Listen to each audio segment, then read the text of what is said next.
essa primeira parte da reforma é a parte que os liberais concordam. Porque os liberais também há muito tempo vêm dizendo que tem que simplificar, que tem que acabar com a guerra fiscal, que isso é bom, etc. Então essa parte era mais fácil de se conseguir algum consenso. Qual a aposta do governo?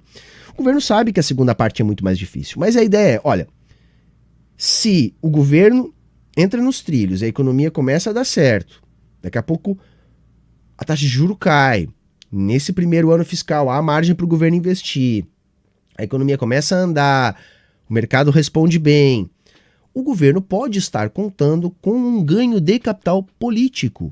Ou seja, o núcleo duro do bolsonarismo pode se desfazer conforme os processos contra o Bolsonaro forem se acumulando e conforme o sucesso econômico do governo Lula vá avançando. Isso geraria capital político para o governo iniciar a segunda fase da reforma tributária, que é uma fase mais complicada, que é a fase onde ela vai ter que mexer naquilo que os interesses do ganho de capital divergem, que no caso é tributar renda, patrimônio, enfim, é colocar, como prometeu o Lula na campanha, o rico no imposto de renda. Vou botar aí na tela para vocês a Mirella então. Pois é, o IPCA teve uma queda, tá, de 0,08% no último mês, e no acumulado tá dando aí 3,16% nos 12 meses, ou seja, abaixo do centro da meta de inflação, porque é uma coisa maluca, né? A gente tem que entender que a meta, por exemplo, tem como piso da meta, tá? O piso da meta de inflação para esse ano é 3,25. E o papel do Banco Central do Brasil, agora, né, com autonomia para atingir essas metas, o mandato desse Banco Central é para manter a inflação dentro da meta. Por isso que a meta tem um piso e tem um teto. Porque afinal de contas, gente, nós vamos entender uma coisa, tá? Deflação não é sinal de vitalidade da economia. O Banco Central não pode atuar para colocar a nossa economia em recessão. E se o peso e o tempo do peso dos juros é excessivo, bom, isso pode jogar a economia em recessão. E agora nós estamos aí diante de um quadro, no mínimo, complicado, porque vejam, tá aí o gráfico da queda do IPCA. Então foi uma queda espantosa, vertiginosa. Ali em vermelho vocês têm a meta de inflação, tá? E em azul ali o piso da meta. Atualmente o IPCA já está abaixo, portanto, desse piso, dessa meta. E aí você pode estar pensando assim, mas Humberto, não seria justamente a atuação do Banco Central a responsável pela queda da inflação? Não faz sentido, minhas amigas e meus amigos. Por quê? Porque quando a gente vai olhar para os dados da inflação, o que a gente tem? A gente tem uma queda nesses últimos meses nas commodities de alimentos, na construção e no petróleo. Portanto, o que eu tenho a dizer para vocês, minhas amigas e meus amigos? Não tem como a política de juros do Campos Neto estar impactando o preço dos alimentos na Europa, que, na verdade, está na raiz da queda da nossa inflação. Então, não tem nada a ver. Aliás, o que está acontecendo agora é o risco de nós produzirmos um efeito negativo numa economia que tem tudo para começar a se recuperar. Tem tudo para começar a se recuperar porque ela caiu demais, faltou estímulo no momento que as economias começaram a se recuperar e agora, nesse ano fiscal, existe um pouco de margem para o governo gastar. Então há uma certa euforia, até eu diria, no mercado, que faz com que bons indicadores econômicos comecem a aparecer. Está faltando a queda dos juros. Então hoje está mais do que claro que nós estamos diante de um boicote do Banco Central, porque quando a gente vai olhar para o núcleo desses dados de inflação, o que a gente tem? E por isso o efeito benéfico mais evidente para a classe trabalhadora. A gente tem deflação de alimentos e bebidas, a gente tem deflação de artigos residenciais e de transportes. Então vejam o impacto que teve, por exemplo, o fim do PPI sobre os combustíveis. Mesmo com o retorno da tributação federal sobre os combustíveis, nós ainda temos como agora a Petrobras realizar a política de preços evitando uma contaminação da inflação a partir de aumentos sucessivos nos combustíveis. Tudo isso vem melhorando. A gente tem aí alguma pressão no setor de serviços, mas quando a gente vai olhar, não significa que há uma pressão sobre o salário do trabalhador que presta serviços. Não. Essa alta que apareceu no setor de serviços, praticamente toda é puxada pelas passagens aéreas, que subiram coisa de mais de 10% nesse último período. Então, veja, não há motivos, tá, para que a gente continue mantendo essa taxa de juros tão elevada. A única coisa que pode estar por trás da gente manter essa taxa de juros tão elevada, além do boicote cada vez mais evidente do Campos Neto ao governo Lula, é, por exemplo, produzir aí manchetes tipo essa. Nós tivemos um incrível salto, né, da popularidade do ministro Fernando Haddad, que saltou aí de 26% para 65% de avaliação positiva no mercado financeiro. Bom, eu não preciso nem dizer para vocês, né, galera, que eu não tô nem aí, tá, para avaliação positiva do mercado financeiro do nosso ministro da Economia, tá? Aliás, eu vejo esse dado aí com preocupação, tá? Me parece que esse dado tem muito mais a ver com a aprovação do arcabouço fiscal e agora da primeira parte da reforma tributária. E por que eu falo da primeira parte da reforma tributária? Bom, vocês sabem, quem acompanha aqui o canal, que eu sou um crítico ferrenho do novo arcabouço fiscal. Inclusive, denunciei que pode ser uma regra fiscal ainda pior que a do teto de gastos, porque ela é factível. E sendo factível, não vai ser furada, né, que nem foi constantemente furado o teto de gastos, e ela é muito draconiana. Dá alguma margem esse ano, mas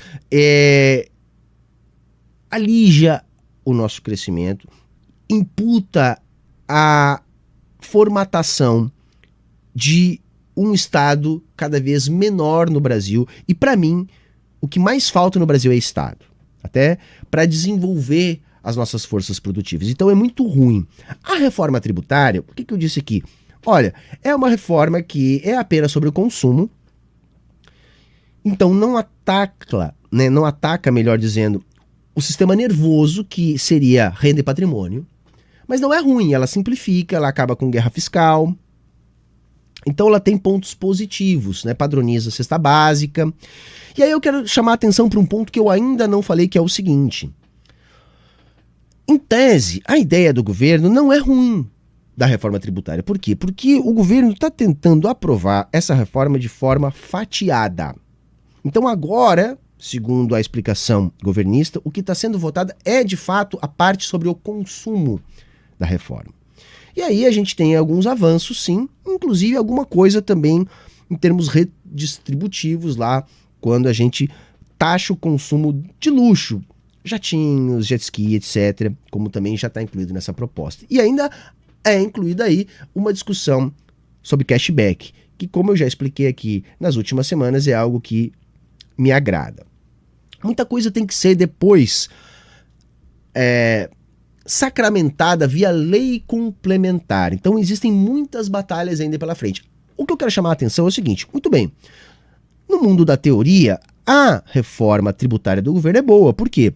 Porque se essa é a primeira parte, depois nós vamos ter uma reestruturação da parte sobre renda, vamos reajustar imposto de renda, vamos aumentar as alíquotas máximas, vamos levantar o sarrafo, ou seja, vamos começar a cobrar só de quem ganha mais, vamos taxar lucro e dividendo. Ok, então se isso é a primeira parte, simplificação do consumo, criação aí dos 2 impostos sobre valor agregado, fim da guerra fiscal, cashback, tudo isso regulamentadinho, e depois, acrescido a isso, uma reforma que inclua o rico no imposto de renda, bom, aí tá ok, acho ok.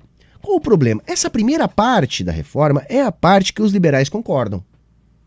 Porque os liberais também há muito tempo vêm dizendo que tem que simplificar, que tem que acabar com a guerra fiscal, que isso é bom, etc. Então essa parte era mais fácil de se conseguir algum consenso. Qual a aposta do governo? O governo sabe que a segunda parte é muito mais difícil, mas a ideia é, olha, se o governo entra nos trilhos, a economia começa a dar certo, daqui a pouco a taxa de juros cai, nesse primeiro ano fiscal há margem para o governo investir, a economia começa a andar, o mercado responde bem, o governo pode estar contando com um ganho de capital político.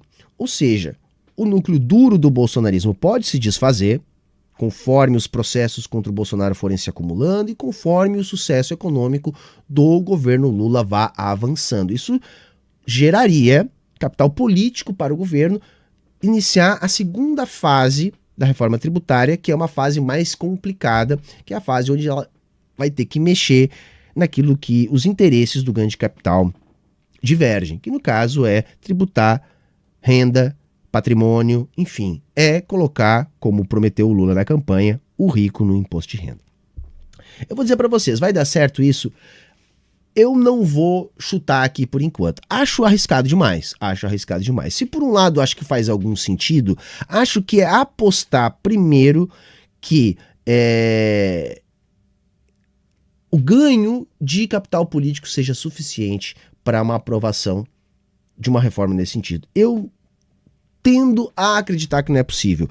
Por quê, gente? Porque os deputados até podem querer se bandear para o lado do Lula, conforme o Lula aumente seu capital político com um sucesso no início do governo. Agora, o lobby vai ser muito forte, galera. Muito forte, porque aí você está mexendo no sistema nervoso, naquilo que é mais importante para o grande capital, que é a questão da tributação. Você vai tributar aqueles que ganham mais, é tudo que eles não querem. Então eu acho um pouco complicado, gente. Então, há uma certa euforia, né, do mercado com Fernando Haddad. Pode ser por causa do arcabouço, que me parece bom para a banca, e pode ser por causa dessa primeira fase da reforma tributária, que é, como eu tentei explicar agora, a fase que menos agride os interesses do grande capital. E outra coisa, uma coisa que eu adiantei lá ainda quando estávamos fazendo a discussão a respeito do novo arcabouço fiscal, que é o seguinte: aprovado o arcabouço fiscal, tá aí na tela para vocês algo que eu já cantei a pedra, que eu já disse que aconteceria. Aqueles ordenamentos constitucionais, piso da educação, da enfermagem, ou seja, vão precisar passar por reformulações. Não vai poder voltar à regra que se tinha antes do teto de gastos, que implicava no crescimento dessas despesas no mesmo ritmo do crescimento das receitas da União. E eu falei, olha, gente, pelo novo arcabouço, essa regra não vai poder voltar. Porque se você tem um aumento da despesa pública limitado a 70% do aumento da arrecadação, como que você vai ter garantia de que gastos com saúde e educação vão ter crescimento na ordem de 100% do aumento da arrecadação? Se isso acontecer, gastos com saúde e educação iriam acabar ocupando o conjunto das despesas da União, engolindo as outras despesas. Então a conclusão lógica disso é, não vai dar para manter. Então tá aí, o Tesouro já está sugerindo limitar o crescimento dos pisos de saúde e educação sob novo arcabouço fiscal. Talvez isso seja uma coisa que faça com que o mercado esteja aprovando o nome de Fernando Haddad cada vez mais. Não só isso, por exemplo, outra coisa que me causa estranheza é ninguém estar falando, tá, do avanço do processo de privatização da gestão dos nossos presídios. Isso está avançando com apoio e financiamento público do BNDES. Gente, isso é bizarro, tá? Isso é uma área que interessa muito a iniciativa privada, tá? Já temos experiências em outros países nesse sentido. E, por exemplo, nos Estados Unidos, onde temos experiências similares, o que acontece? Você começa a ter venda de sentenças, manutenção de presos nas cadeias, porque cada preso na cadeia significa um valor a ser recebido pela prisão privada.